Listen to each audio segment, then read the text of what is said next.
رسول الله قد سن الزواج لكثرة النسل فبادر يا أخ الإسلام واخطب ابنة الأصل يزين قدها دين كساها حلة الفضل وأعطى طيب مبسمها عبير المسك بالقول. بسم الله الرحمن الرحيم. الحمد لله رب العالمين، وصلى الله على سيدنا محمد وعلى آله أجمعين. اللهم علمنا ما ينفعنا وانفعنا بما علمتنا وزدنا علما وعملا متقبلا. أرنا الحق حقا وارزقنا اتباعه وأرنا الباطل باطلا وارزقنا اجتنابه. أسألك علم الخائفين منك وخوف العالمين منك بك وبعد. كسر دواده ولا ليال قيبتني لحاد برنامج كان انت وبركنا الله شجورك قيبتنا ما انت وقيبات مهم قيبتنا ما انت وقيب وقار ويلش دليرada وقيب وقار ويلش ciwaanka qaybteenu maanta waxa weeye doorashada xaaska, doorashada zawjadaada. sidee u dooranaysaa xaaskaaga? yaa waay midda kula wadaagayso nolosha? maxaa laga rabaa? sidee u raadinaysaa? halkeesa ka helaysaa? waxaa laga yaabaa doorashadaada ugu muhiimsan inay tahay doorashada aad dooranaysa xaaskaaga. maxaa yeelay waxaa jirtaa 20 sano haweeneydan waxay kula noolaanaysaa 50 sano ee soo socoto haddii ilaahay uu ku qadaro cumrigaas iyo noloshaas. adiga waxaa noolaanaysaa hadda labalaab noloshaadii hore. 20 jir ahayd labalaab 20 sano ayaad noolaanaysaa. imaa inaad ku farxad heshid xaaskaas iyo inay noqoto mid aadan ku farxad helin. ilaahayna ka magan galnay. doorashada xaaska waa mid aad muhiim u ah. bal xaaskaaga isla xaaskaagii ayaa aakhirana kula wadaagayso nolosha. ilaahay subxaanahu wa tacaala wuxuu leeyahay udkhuluu ljannata antum waaswaajukum tuxbaruun. xaaskaagu waxay kula noqonaysaa mid kula wadaagto nolosha aakhiro. hadda waxaad dooranaysaa adiga midda kula wadaagayso nolosha aakhiro iyo nolosha adduun labadaba. kadibna isla haweeneydaas ayaa tarbiyeynaysaa carruurtaada. adiga markaad dooranaysid xaaskaaga waxaad dooranaysaa tarbiyada carruurtaada. waxaad dooranaysaa hooyada tarbiyan lahayd carruurtaada. hooyadaas waxay ku korinaysaa carruurtaada tarbiyadii iyo waxay ayada ay ku soo kortay. ha ku kadsoomin, marnaba ha ku kadsoomin, shahwanaya ku qaadin, waxyaabanaya ku sirin dadka siro. doorashadaas waa mid aad muhiim ah. waxaana aad muhiim u ah inaad doorato gabar aad u fiican sababtoo ah waa noloshaadii oo idil. imaa inaad ku farxad heshid iyo inaadan ku farxad helin. imaa in carruurtaada ay ku farxad helaan ama ay ku farxad heli waayaan. maalin ayay dhihi doonaan allah u naxariisto aabbaheen wuxuu inoo dooro hooyo aad u fiican, ama waxay dhihi doonaan hadal kale oo noocaas aan ahayn. doorashada xaasku waa mid aad muhiim u ah. ilaahay subxaana wa tacaala qur-aanka wuxuu ku leeyahay ربنا آتنا في الدنيا حسنة وفي الآخرة حسنة وقنا عذاب النار.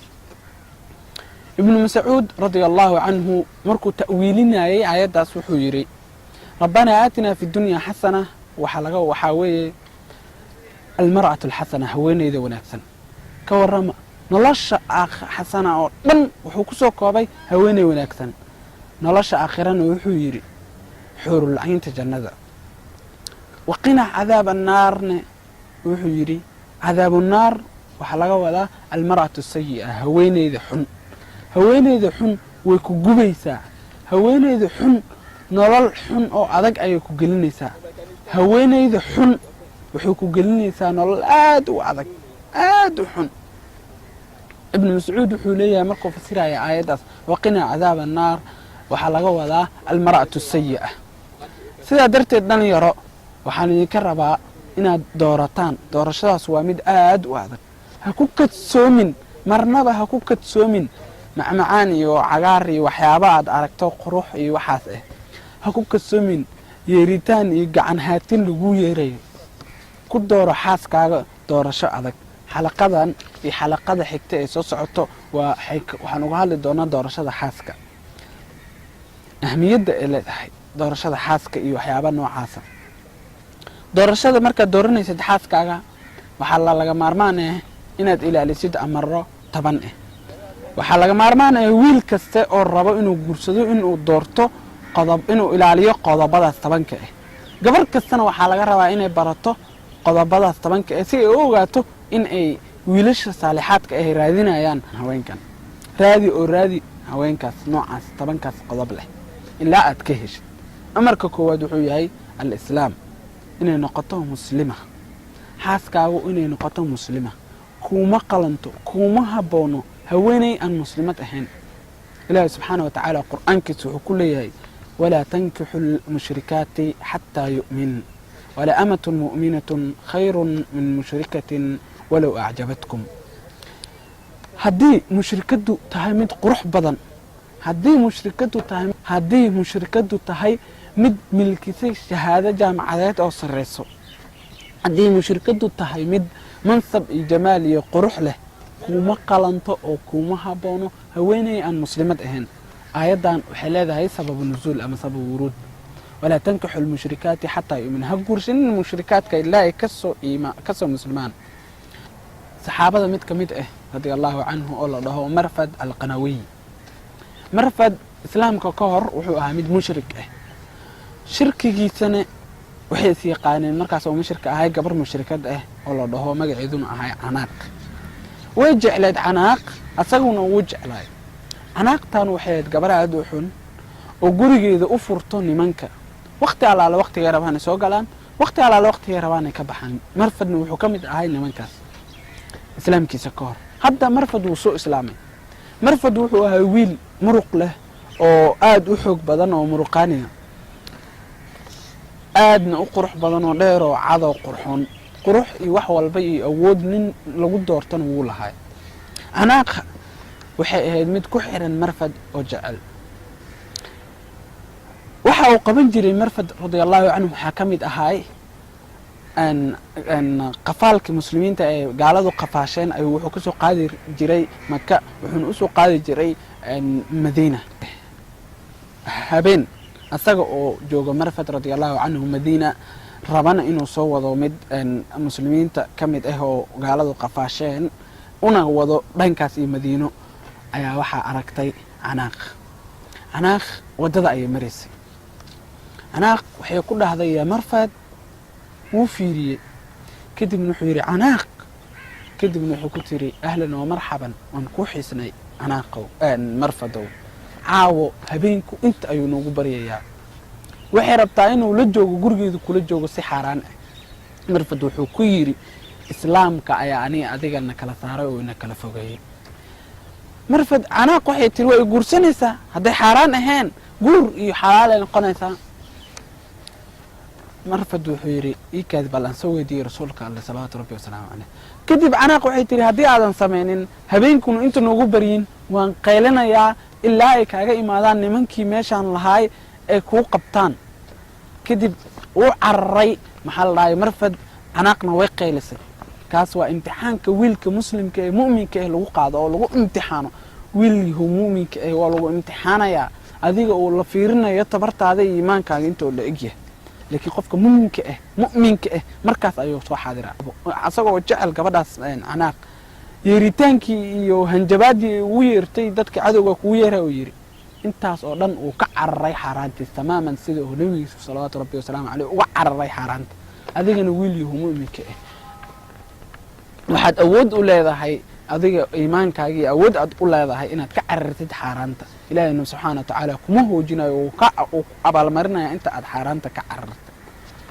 waxna kama tagtid oo dembi ah, dembina ma ka carartid oo maada samaynin ilaa ilaahay subxaana wa tacaala ajir ayuu kugu siinaya dembigaas aad ka carartay. markii uu maxaa la dhahaye tagay marfad madiinatul munawwara, arkana sheekadan marfad qalbigiisa meesoo jiro si aad u ogaataan. marfad wuxuu u tagay rasuulka salawaatu rabbi wasalaamu caleyh wuxuuna ku yidhi rasuul allah waxaa jeclahay canaaq. weli ani kama zuulin inuu canaaq jecel yahay, weli muusan ka zuulin marfad inuu jecel yahay canaaq.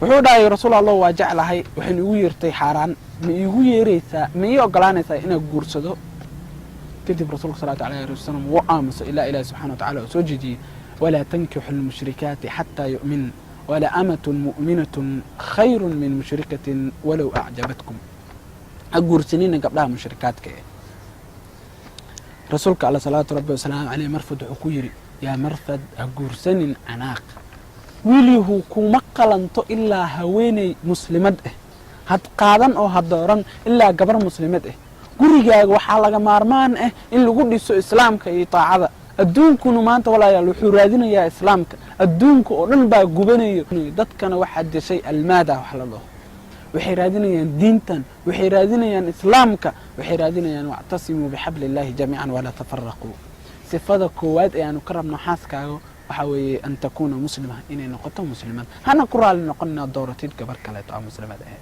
كورما من كتابيين يهود ونصارى إسلامكو ونو إدمي ونو أقراضي أن زو حاسس كان إن كيالنا كو كتاب أهل كتاب أما نصراني أما يهودي لكن هذا وقت كان حال كان هذا اللي جو ملغولة لنا يا إن تقول سيد قبر نصراني أما يهودي ما محيا له وين إذا دوا متى تربيان يسو الروت هذا ومدة أجيرينيسو أو بريسو وحيابها دينتو ذو كسلسل waxaan ka cabsanayaa inaad guursatid xaas yahuudi ah kadibna adigoo guriga ka maqan carruurtaada ee u meeriso waxyaabo iyo diinteeda yahuudiga ee ku saabsan kadibna xaaskaagii nasraaniyadda iyo kristanka ahayd u yeeriso adigoo gurigaagii ka maqan waxyaabo diinteeda ku saabsan sidii ay u gudan lahaayeen cibaadaadka diinteeda ku saabsan ee kristanka ah aan ahayn cibaadaadka islaamiga ah ee diinta islaamka ah way ku banaanta inaad guursatid kristanka iyo kuwa kaleeta ahlu kitaabka ah laakiin ma kugula talinayo